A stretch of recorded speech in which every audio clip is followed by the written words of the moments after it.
Welcome to Writer's Workshop with your hosts, Flutter Priest and Milk. Hi. This week we are going to narrate, read, and review Unfortunate Unfortunates by Zyrian. Zyrian is a good friend of ours, and we've always heard that he wrote, and he's one of the first people to really kind of sign up on this site. And so, naturally, we're going to read his mature story, tagged for comedy, random, and slice of life. It's very well received, 62 up, 1 down, but it doesn't seem to get a lot of traction. Do you know anything about this story, Milk? Not at all. Okay. The description is, a mare swaps genitals with her husband. She is not amused. So, let's jump straight on in. 1,038 words. You know, had you asked me 2 weeks ago whether I thought swapping genitals with my husband was a good idea, I would have told you yes. I mean, we've done some kinky shit in our day. Not everyone can say they've christened each and every one of their surfaces in their house, can they? So we thought, why not? Adding this to our kinky bucket list is just the salty frosting on the metaphorical whore cake that is our marriage. Too much? Sorry about that. Anyway, about my privates. The deed had been done. God damn it. Okay. I couldn't hold it. Anyway, about my privates. The deed had been done, though the method as to how it happened is something I'm not completely knowledgeable of. I never was that good at magic myself, so I couldn't go into too many specifics on thematic equations, mana reserves, and all that nonsense. That's more the princess's gig than mine. Anyway, great, I thought. I always wondered what it would be like to have a dick, and a strap-on or fieldo doesn't really cut when I'm giving my stallion a good seeing to no tactile feedback, you know? There's only so much magic can do in a fake flesh department. So, what is the first thing I do when I get mine? I drop a fucking brick on it.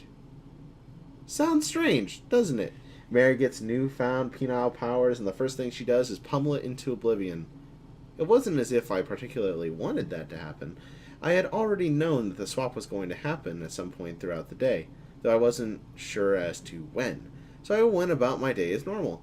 When we had been remodeling our front garden, and I was halfway through placing a stepping stone when it happened, I was sitting down, magic flickered out, and boom! Fortunately for my husband, he was only watering some plants, so he got sprayed with the hose a bit.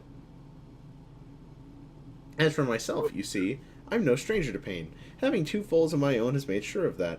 But even the birth of my 2 beloved fuck trophies hadn't left my pudenda in such a painful predicament. I've had a few bumps against my formerly concave bits. It's inevitable at some point or another. But nothing I've ever done prepared me for the sensitivity testicles possess. I will never kick a stallion in their balls again for as long as I live. I swear it. I eventually got over it. After the initial shock and subsequent blackout had subsided, I was able to shamble my way back to the house. A few pain pills, a quick vomit, and a thimble of tears returned me to my formerly composed self, and I was able to get back on with my life. Thanks, Celestia. Speaking of that prick, whoever was in charge of logistics when giving me my new meat thermometer forgot to take the rest of my lady bits with them on their way out. That, coupled with me being only halfway done with my heat cycle, meant I was mentally up a tree by the end of the first week. My ovaries were at wars with my testicles, and my body couldn't decide whether it wanted to impregnate or be impregnated. Imagine having to sit through a board meeting with your insides performing a Schrodinger equation on themselves. Schrodinger? No, Schrodinger. Schrodinger equation on themselves. God damn it. It's not easy. Let me ask you something. You're a mare. You've had heats. You know what winking is. It's involuntary, and it just happens sometimes. Now riddle me this. How does one take an involuntary reaction and perform it with equipment not designed for such emotion? Well, I was able to learn that day. It wasn't pleasant. Have you ever tried turning a tube inside out? It feels as uncomfortable as it sounds. On the object of needs, I don't get it. How do you go through your entire life while being horny? I knew we joked that cults always have sex on their brains, but good gracious, I can't go 2 seconds without nature deciding it's time for an Irish toothache.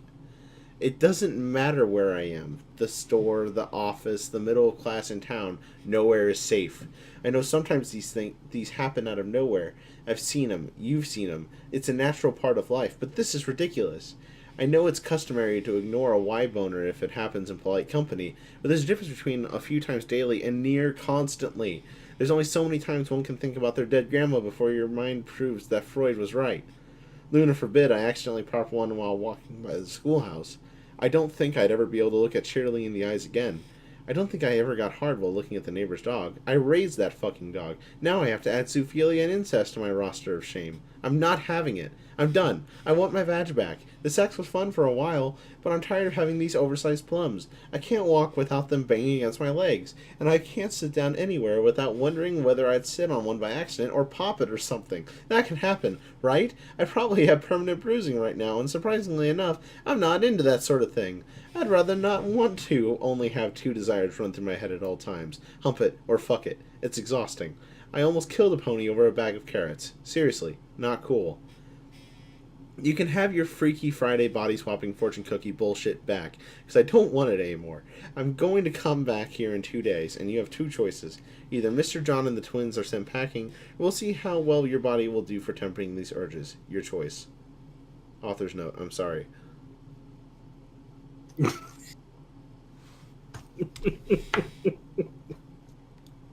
So, Oh, Jesus. that was funny.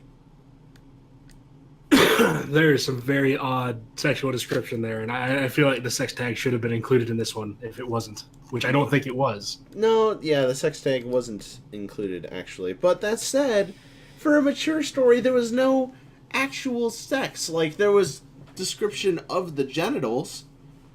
Like, this isn't a clop story. This is sexual humor. Doesn't that still count even under a mature tag? I mean, that's just my thoughts there, but...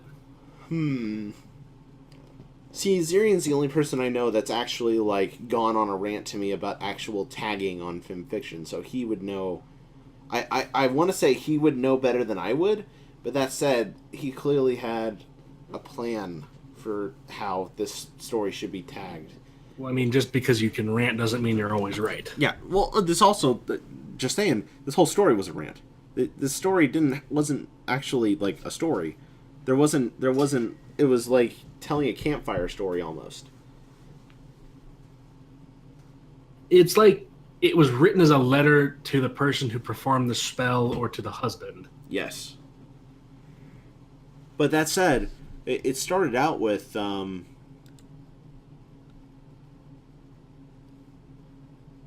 it started out, I thought that, she was explaining, like, her story to someone else. I didn't think that it was, okay, this is, I'm telling this to the person that started all of this. So, like, I had to catch that at the end. Yeah, it didn't feel like it was being told as, like, because the way it ended made it sound like it was an entirely written out letter or she was talking to somebody. But the beginning of the story does not play that at all like that. It felt like the reader was the one being told about all of this stuff. Mm-hmm. It was definitely... Well, it was telling rather than showing, but not necessarily in the wrong way. And it's in the way that they were telling a story, and they were showing through the telling. Both. Like, it goes both ways. Mm-hmm. I feel like some of this stuff was added just to hit a word limit, which, I mean, FimFiction. Yeah. But that doesn't mean the story was bad. It was good. Like, there was definitely funny aspects to it. There was literally, in the first few points, we had to stop and laugh just to get it out of our system because it was funny. It was a funny story. And I definitely think it deserves the upvote, but I definitely think that there's things structurally that could have been done to make this better. Like, I understand the whole point was just kind of to get the joke across, quick, witty humor.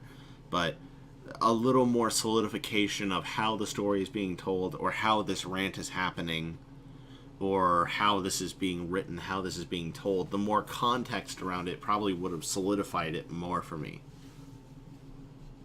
like just an idea of if was being written as a letter to somebody who had done the spell, if she was having a conversation with the husband, if this was to somebody else who was just happening to be nearby. I mean, that would make the ending really awkward in terms of, being forced to be used to satiate the urges and such, but, Yes. That's just how it goes. But I don't know. I don't really have much to say. Like, as far as constructive criticism, I think this is solid. Like, the inconsistent tabbing pisses me off, but I also know that that's a thing that's goes on with Google Docs. I mean, otherwise the general technicals are there, and it's funny. It's written funny. It's written like a stand-up comedian. Mm-hmm. So, no. Like if you were to go and see a show and that person just starts literally ranting about one of their days, and Yes, it feels like a Louis C.K. skit. there you go. Yeah. So, at the end of the day, I'd recommend this. This is silly. It's nice little sexual humor. Yeah, I mean, I'd probably pass this along to somebody. I don't know who, but I'm certain I could find somebody who would definitely enjoy reading it. Well, if someone asked me, like, can you show me a good example of sexual humor that isn't a non-pencil, then probably I'd pass this along. In all fairness, that's like my first thought. If anybody were to ask me that, I would just fucking throw them right at a non. That'd be just it. That's game over right there. Yeah, like then they're scarred for life, and then they're like, okay, what else is gonna happen? Like, what else? What other fucked up things can we see? So that just sets them up perfectly for being on this website. I felt like this was almost clean sexual humor. Does that make sense? I guess. I mean, it's not risky. The character refers to children as fuck trophies. I don't know. I don't think you can really call this clean because of language and the descriptions of, heat cycles and what is exactly happening. But yeah, it's definitely a lot cleaner than just having them completely fucked during the entire story. Who the fuck calls their kids fuck trophies? Apparently, whoever this character is does. Oh, that's great. Oh, that's great. I wish I had thought of that. That's fantastic. So, all right, yeah. Generally good. I don't have much more to say about it, to be honest. No, I'm good. All right. Then welcome, fuck. Thanks for watching the Writer's Workshop, completely unedited and abridged because I'm terrible. So, thank you. Tune in next week. Or don't. Fuck.